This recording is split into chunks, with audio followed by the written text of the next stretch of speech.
Hi అండి, welcome to foodie and travel by Battu. అందరూ ఎలా ఉన్నారు? ఈరోజు మన స్పెషల్ వచ్చేసి కట్ట అండి. కట్ట ఆల్మోస్ట్ అందరికీ తెలిసే ఉంటుంది, కానీ ఈరోజు మనం హైదరాబాద్ స్టైల్లో చేద్దాము. సో దీన్ని మనం వైట్ రైస్లో కూడా తినొచ్చు, బిర్యానీలో కూడా తినొచ్చు. ఫస్ట్ అయితే ప్రిపరేషన్కి ఒక గ్లాస్ శనగపప్పు, టీ గ్లాస్ అండి, నానబెట్టుకుంటే త్వరగా ఉడికిపోతుంది. లేదు అనుకుంటే డైరెక్ట్గా కడిగేసి ఒక గ్లాస్ నీళ్లు పోసేసి పొయ్యి మీద పెట్టేసేయండి.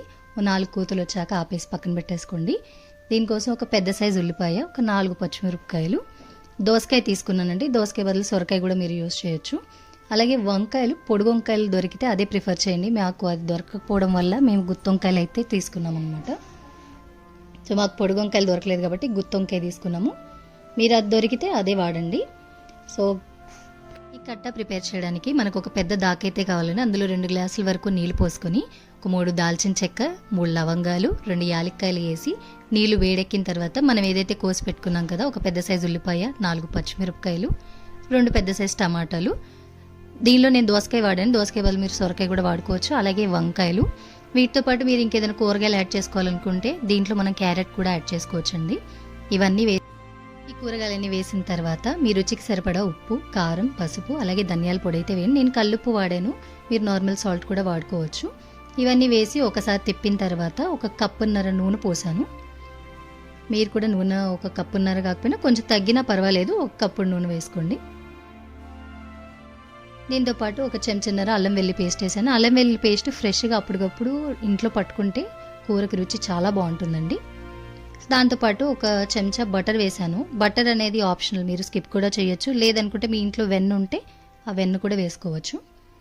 ఇందులో వచ్చేసి మనకి మెయిన్ ఇంగ్రీడియంట్ వచ్చి మేక కొవ్వు అండి.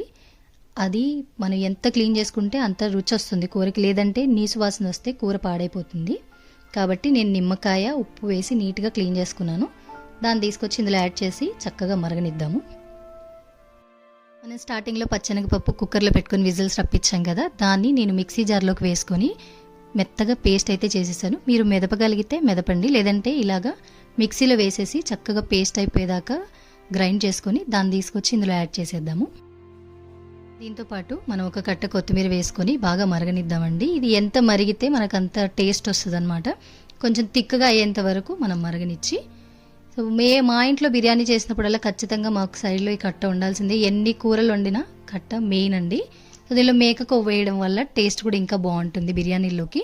అంటే వైట్ రైస్లో కూడా తినొచ్చు, కానీ మేము మాత్రం మ్యాక్సిమం బిర్యానీకే ప్రిఫర్ చేస్తాము. అలాగే మన లాస్ట్ వీడియో వచ్చేసి బోటి గోంగూర అయితే చేసామండి. ఎవరైనా మిస్ అయ్యి ఉంటే కింద డిస్క్రిప్షన్లో లింక్ ఇస్తాము, ఖచ్చితంగా వాచ్ చేయండి, ట్రై చేసి చూడండి. చాలా బాగా వచ్చిందండి టేస్ట్ అనేది. సో మన కట్ట రెడీ అయిపోయింది. ఆపేసి మనం వేడివేడి అన్నంలో సర్వ్ చేసుకొని తినొచ్చు. మీరు ట్రై చేసి మాకు కమెంట్ చేసి చెప్పండి ఎలా వచ్చిందనేది. నచ్చితే ఒక లైక్ చేయండి. అలాగే మన ఛానల్ని సబ్స్క్రైబ్ చేసుకొని నోటిఫికేషన్ సింబల్ మీద క్లిక్ చేయండి. అలా చేయడం వల్ల మీరు మా వీడియో ఏది మిస్ అవ్వకుండా అన్నీ చూడొచ్చు, ట్రై చేయొచ్చు కూడా. Thanks for watching our video.